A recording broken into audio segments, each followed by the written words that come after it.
Hello students, स्वागत है आप सभी का लक्ष्य सिविल सर्विसेज गोपालगंज के इस यूट्यूब चैनल पे। मैं शशि, डायरेक्टर लक्ष्य सिविल सर्विसेज, स्वागत करता हूं अपने इस यूट्यूब चैनल पे।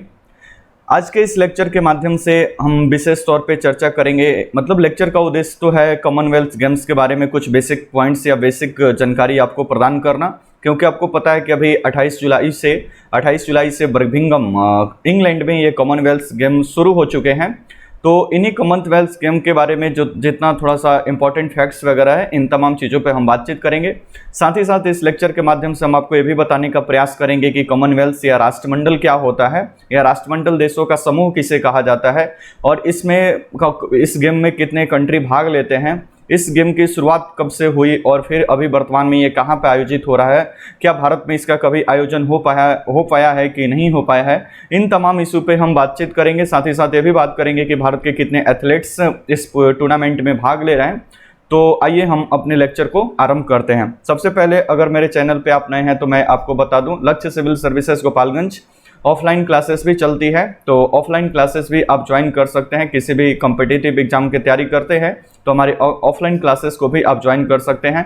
किसी भी नए बैच की जानकारी के लिए आप इस नंबर पे कॉल करके इसकी जानकारी प्राप्त कर सकते हैं, या फिर जो भी क्लास हम यूट्यूब से लेते हैं उसका तमाम जो PDF होता है वो इस टेलीग्राम चैनल पे हम अपलोड कर देते हैं। तो आप हमारे टेलीग्राम चैनल से भी जुड़ सकते हैं और वहाँ से इंपॉर्टेंट कुछ PDF और एग्जामिनेशंस का अपडेट वगैरह आपको प्राप्त होते रहेगा। ठीक है, तो लक्ष्य सिविल सर्विसेज के ये लेक्चर सामान्यतः हमारे जो करंट अफेयर्स की क्लास हम लेते हैं ऑफलाइन में, उसी का एक पार्ट है, उसी का एक हिस्सा है, जिसके माध्यम से मैं आपको बताना चाहता हूं कि करंट अफेयर्स का पढ़ने का क्या तरीका आपका एक होना चाहिए।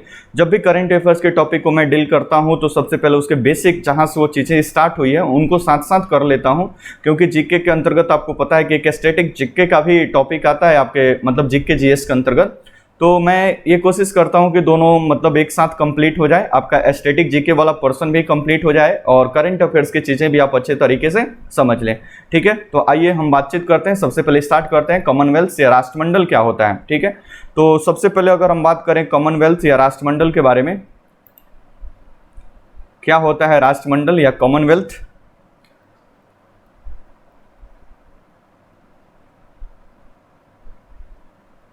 कॉमनवेल्थ या इसी को शॉर्टकट में हम राष्ट्रमंडल के नाम से या राष्ट्रमंडल देश के नाम से भी जानते हैं। अब देखो, कॉमनवेल्थ या राष्ट्रमंडल का अगर अर्थ आप उसके जानना चाहें तो कॉमनवेल्थ और राष्ट्रमंडल का मतलब है कि वैसे कंट्री, मतलब वैसे देशों का समूह जो सामान्यतः कभी न कभी ब्रिटिश के मतलब गुलाम रहे हैं या ब्रिटिश के कॉलोनी रहे हैं। मतलब वैसे दुनिया के देश जहाँ पे ब्रिटेन का कभी न कभी अधिकार रहा है या जहाँ पे ब्रिटेन का शासन प्रभावी रहा है, तो वे सभी कंट्री का जो ग्रुप या जो समूह बना है उसी को सामान्यतः राष्ट्रमंडल देश के नाम से जानते हैं। लेकिन मैंने बोला कि सामान्यतः मतलब राष्ट्रमंडल कहा जाता है, लेकिन वैसा कोई जरूरी नहीं है कि इसमें जितने सारे कंट्री हैं वे सभी के सभी राष्ट्रमंडल देशों, मतलब वो ब्रिटिश के उपनिवेशी रहे हैं। कुछ कंट्री इसमें ऐसे भी हैं जो ब्रिटेन का उपनिवेश नहीं रहे, फिर भी वो राष्ट्रमंडल समूह के क्या है, सदस्य हैं। कुछ कंट्री ऐसे भी हैं जो ब्रिटेन के उपनिवेश होते हुए भी इसके मेंबर नहीं है, जैसे संयुक्त राज्य अमेरिका। ये वैसे जो है आपको पता है कि ये भी ब्रिटेन का उपनिवेश रहा है, लेकिन ये राष्ट्रमंडल देश का हिस्सा नहीं है या राष्ट्रमंडल देशों के समूह का हिस्सा नहीं है। हाल ही में शामिल इसमें दो कंट्री जो हैं, गैबोन और टोगो। आपको पता है कि वहाँ पे पहले फ्रेंच के कॉलोनी हुआ करते थे जो हाल ही में राष्ट्रमंडल देश को ज्वाइन किए हैं। तो इन दोनों एग्जाम्पल से एक तो बात श्योर है कि सामान्यतः आपसे कोई पूछे कि राष्ट्रमंडल किसे बोलते हैं या राष्ट्रमंडल देशों का समूह, तो सामान्यतः वैसे देशों का समूह जहाँ पे ब्रिटेन का शासन रहा हो, या वे कंट्री ब्रिटेन का शासन रहा हो या फिर वहाँ पे ब्रिटेन का शासन प्रभावी रहा हो, तो इन सभी कंट्रियों के देशों के समूह को राष्ट्रमंडल देश के नाम से जाना जाता है। अगर इसकी स्थापना की बात करें कि राष्ट्रमंडल देशों के समूह की स्थापना कब हुई, तो इसकी स्थापना हुआ था 1949 में। आधुनिक राष्ट्रमंडल समूह की स्थापना 1949 में हुआ था और इस समय इसमें कुल देशों की संख्या थी 8, मतलब 8 देश इसमें शामिल थे जब 1949 में राष्ट्रमंडल देशों का समूह बना था। कुल मिलाकर निष्कर्ष के तौर पे हम बताएं तो राष्ट्रमंडल एक ऐसा समूह है जो सामान्यतः वैसे देश इसमें शामिल है जो सामान्यतः ब्रिटिश के कॉलोनी या ब्रिटेन के उपनिवेश रहे हैं।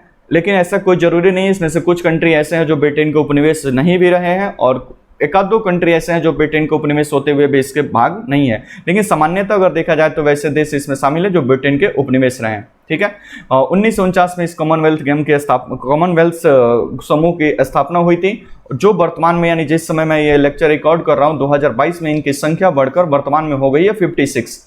तो अभी टोटल मेंबर्स की संख्या इसमें हो गई है 56, यानी टोटल 56 मेंबर हैं।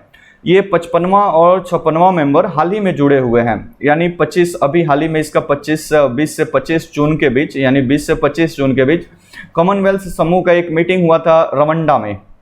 रवांडा में ये मीटिंग हुआ था। आपको पता है कि रवांडा कहाँ पे, अफ्रीका में। तो अफ्रीका के रवांडा एक कंट्री है, वहीं पे कॉमनवेल्थ समूहों का एक मीटिंग हुआ था जहाँ पे 2 नए कंट्री को इसमें शामिल किया। एक पहला कंट्री था जिसका नाम था गैबोन, ये कंट्री था एक, और एक दूसरा कंट्री इसमें शामिल किया जिसका नाम था टोगो कंट्री था और गैबोन।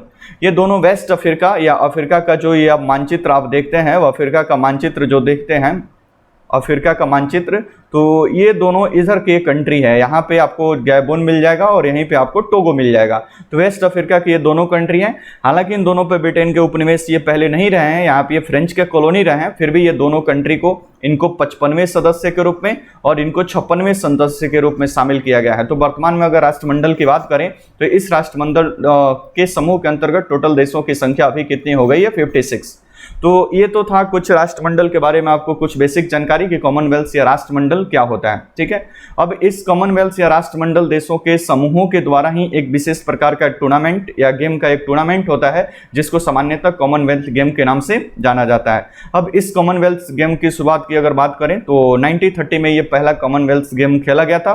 तब से लेकर प्रत्येक 4 वर्ष पर यह गेम खेला जाता है। ठीक है, जैसे आगे की स्लाइड में हम आपको दिखाना चाहें, आगे की स्लाइड में तो यहाँ पे चीज़ें आप देख सकते हैं। इसके इतिहास पे हम बात करें कॉमनवेल्थ गेम के इतिहास की, और एक सेकंड आप रुक जाइए।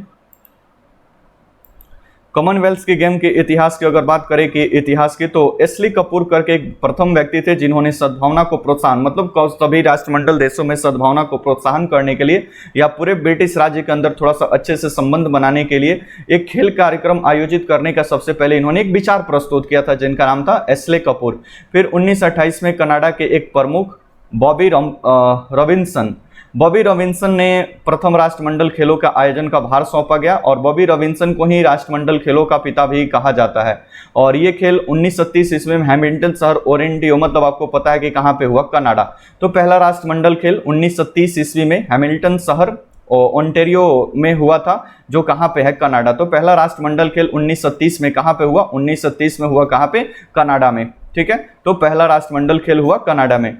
और इस पहले खेल में 11 देशों के 400 खिलाड़ियों ने इसमें मतलब पार्टिसिपेट किया था इस पूरे आयोजन में। आपको पता होना चाहिए कि पहले इस टूर्नामेंट में भारत ने पार्टिसिपेट नहीं किया था, और आगे चलकर भारत 1934 से, मतलब 4 साल के बाद, देखिए तब से यहाँ पे लिखा है प्रत्येक 4 वर्षों के बाद राष्ट्रमंडल खेलों का आयोजन, यानी अगला राष्ट्रमंडल खेल हुआ 1934 में, और यहीं से भारत मतलब इसमें भाग ले रहा है। ठीक है, आगे चलकर इसको राष्ट्रमंडल या कॉमनवेल्थ गेम्स के नाम से जाना जाता है, लेकिन समय समय पर इसका नाम परिवर्तित हुआ है, तब वर्तमान ये नाम तक पहुंचा हुआ है। ठीक है, तो आइए हम बात करते हैं कि क्या क्या इसका नाम किस प्रकार से चेंज हुआ है। ये राष्ट्रमंडल का अपना लोगो है, राष्ट्रमंडल खेल का CGF, और इसका ये मुहर है, और इसको 2001 में अपनाया गया है। ठीक है, इसका ध्येय वाक्य है मानवता, समानता और नियति। मुख्यालय इसका कहाँ पे है, लंदन में। तो आप इसको थोड़ा सा देख लेंगे। ठीक है, नेक्स्ट अगर बात करें तो आप यहाँ पे देख सकते हैं राष्ट्रमंडल खेल या कॉमनवेल्थ गेम, दोनों बात एक समान है। आप इसको राष्ट्रमंडल खेल बोले या कॉमनवेल्थ गेम बोले, दोनों बात एक अंतर्राष्ट्रीय बहु खेल प्रतियोगिता है जिसमें राष्ट्रमंडल देशों के एथलीट्स शामिल होते हैं। ठीक है, राष्ट्रमंडल देशों के एथलीट्स को शामिल होते हैं। यह आयोजन पहली बार 1930 में हुआ था, तब से प्रत्येक 4 वर्षों पर होता है। राष्ट्रमंडल खेलों को 1930 से लेकर 1950 ईस्वी तक ब्रिटिश अंपायर गेम्स के नाम से जानते थे। मतलब जो राष्ट्रमंडल अभी जो आप कॉमनवेल्थ गेम या राष्ट्रमंडल गेम्स बोलते हैं, उसको पहले ब्रिटिश अंपायर गेम्स बोलते थे। 1954 से लेकर 1966 तक इसके British Empire and Commonwealth game बोलते थे। 1970 से लेकर 1974 तक इसको ब्रिटिश कॉमनवेल्थ गेम, तो 3 बार इसका नाम चेंज हुआ। सबसे पहले ब्रिटिश अंपायर गेम्स, फिर ब्रिटिश अंपायर कॉमनवेल्थ गेम्स, फिर ब्रिटिश कॉमनवेल्थ गेम 1978 से, यानी 1974 तो ये रहा, 1978 से इसका नाम पड़ गया कॉमनवेल्थ गेम या फिर राष्ट्रमंडल गेम खेल के नाम से इसको जाना जाता है। तो 1978 से ये नाम पड़ा है कॉमनवेल्थ गेम या राष्ट्रमंडल खेल के नाम से इसे जानते हैं, ठीक है। तब से ये प्रत्येक 4 वर्षों पे ये खेल का आयोजन किया जाता है। पिछला अगर बात करें 21वां राष्ट्रमंडल खेल, क्योंकि आपको पता है कभी 22वां राष्ट्रमंडल खेल चल रहा है, तो 21वां राष्ट्रमंडल खेल आपको पता है कि गोल्ड कोस्ट सिटी ऑस्ट्रेलिया में ये संपन्न हुआ था 4 अप्रैल 2018 से लेकर 15 अप्रैल 2018 के बीच, मतलब ये राष्ट्रमंडल खेल हुआ था। आपको पता होना चाहिए कि इस राष्ट्रमंडल खेल के अंतर्गत यानी जो गोल्ड कोस्ट में हुआ था, इसमें से टॉप स्थान पे ऑस्ट्रेलिया था, मतलब पहले स्थान पे इसमें ऑस्ट्रेलिया था खुद जो होस्ट कर रहा था, और दूसरे स्थान पे इसमें था इंग्लैंड, मतलब इंग्लैंड था। और भारत को इस पे काफ़ी बेहतरीन परफॉर्मेंस रहा था इसमें भारत का, और टोटल 66 पदक के साथ भारत तीसरे स्थान पे था, यानी 3rd स्थान पे था, ठीक है। तो इस 3rd स्थान पे था। इस बार जो कॉमनवेल्थ 2022 में आयोजन किया जा रहा है 22वें कॉमनवेल्थ का, इसमें भी भारत के तमाम खिलाड़ी मतलब इंग्लैंड में अपने बेहतर परफॉर्मेंस की उम्मीद करते हैं, और भारत ऐसा पूरा उम्मीद करता है कि भारत इस बार अपने इस रैंकिंग को सुधार के और आगे की रैंकिंग पर पहुंचने का प्रयास करेगा। अब आइए थोड़ा सा करंट अफेयर्स की चीज़ों को देख लेते हैं, और 22वें राष्ट्रमंडल के खेल के बारे में थोड़ी बहुत जानकारी हम आपको दे देते हैं, ठीक है। 22वें राष्ट्रमंडल खेल,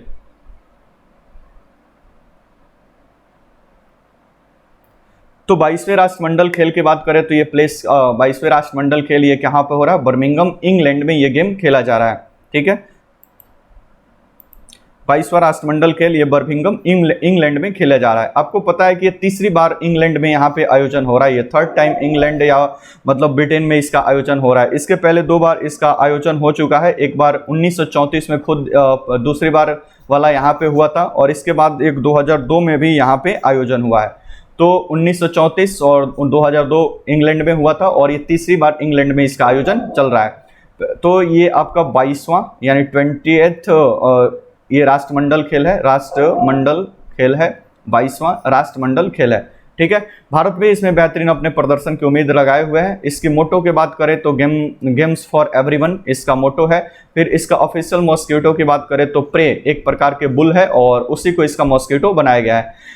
कितने नेशन इसमें पार्टिसिपेट कर रहे हैं, तो कुल 72 कंट्री इसमें भाग ले रहे हैं राष्ट्रमंडल गेम खेल के अंतर्गत। लेकिन आपको पता है कि राष्ट्रमंडल के अंतर्गत 56 कंट्री है, इनके अलावा भी कुछ कंट्री को इसमें भाग लेने का मौका दिया गया है। तो टोटल 72 देश इस पूरे खेल के में भाग ले रहे हैं। टोटल खेल यानी को टोटल इवेंट्स की बात करें तो 280 टोटल इवेंट्स खेले जाएंगे, जिसमें लगभग 20 गेम्स के अंतर्गत ये 280 मतलब इवेंट्स खेले जाएंगे, ठीक है। टोटल एथलीट्स की संख्या लगभग इसमें पूरे ये वर्ल्ड लेवल 72 कंट्री की बात हो रही है, तो टोटल इसमें 5054 एथलीट्स भाग ले रहे हैं पूरे मतलब 72 देशों को मिलाकर। एंथम इसका है चैंपियन, मतलब इसका जो एंथम दिया गया है वो चैंपियन है, ठीक है। तो ये थोड़ा सा बेसिक जानकारी है 22वें राष्ट्रमंडल खेल के बारे में कि इसका आयोजन बर्मिंघम में चल रहा है, ठीक है। और इसका 23वां जो होगा 33 का आयोजन मेलबर्न सिटी ये होगा ऑस्ट्रेलिया में। तो छठी बार 2026 में ऑस्ट्रेलिया को फिर से एक बार आयोजन का काम सौंपा गया है, और वो मेलबर्न सिटी ऑस्ट्रेलिया में खेला जाएगा। अब आइए थोड़ा सा देखते हैं कि भारत का क्या इसमें पार्टिसिपेशन है और कितने भारतीय खिलाड़ी इसमें अभी भाग ले रहे हैं। नेक्स्ट अगर आगे हम बात करें तो आपको पता है कि राष्ट्रमंडल खेल एक बार भारत में भी आयोजित हुआ है, और वर्ष 2010 में एक बार राष्ट्रमंडल खेल का आयोजन भारत में हुआ था, ठीक है। उसके बाद से कभी भारत में राष्ट्रमंडल खेल का आयोजन नहीं हुआ है। तो कॉमनवेल्थ गेम और इंडिया टोटल एथलीट्स यानी टोटल भारत के 215 एथलीट्स 16 गेम या 16 खेल के अंतर्गत 215 खिलाड़ी भारतीय इसमें भाग ले रहे हैं, जिसमें मेल 111 हैं और फीमेल 104 है। भारतीय ध्वजवाहक की बात करें तो पीवी सिंधु, आपको पता है बैडमिंटन स्टार भारत की पीवी सिंधु इस बार के राष्ट्रमंडल खेलों में भारत के ध्वजवाहक रही है। ये सब करंट अफेयर्स टॉपिक अंतर्गत काफ़ी महत्वपूर्ण टॉपिक है, और किसी भी एग्जामिनेशन में स्पोर्ट्स से आने वाले करंट अफेयर्स के लिए काफ़ी मतलब कॉमनवेल्थ गेम से यहाँ से काफ़ी सारे क्वेश्चंस आपको देखने को मिलते हैं, ठीक है।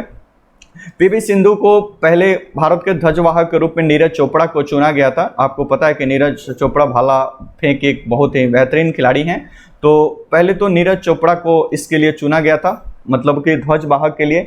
लेकिन आपको पता है कि वर्ल्ड एथलेटिक्स जो अभी हाल ही में संपन्न हुआ है, जहाँ पे उनको कांस्य पदक प्राप्त हुआ है, तो वहीं पे ये थोड़ा सा चोटिल हो गए थे और घायल होने की वजह से इन्होंने कॉमनवेल्थ गेम्स से अपने आप को बाहर कर लिया है।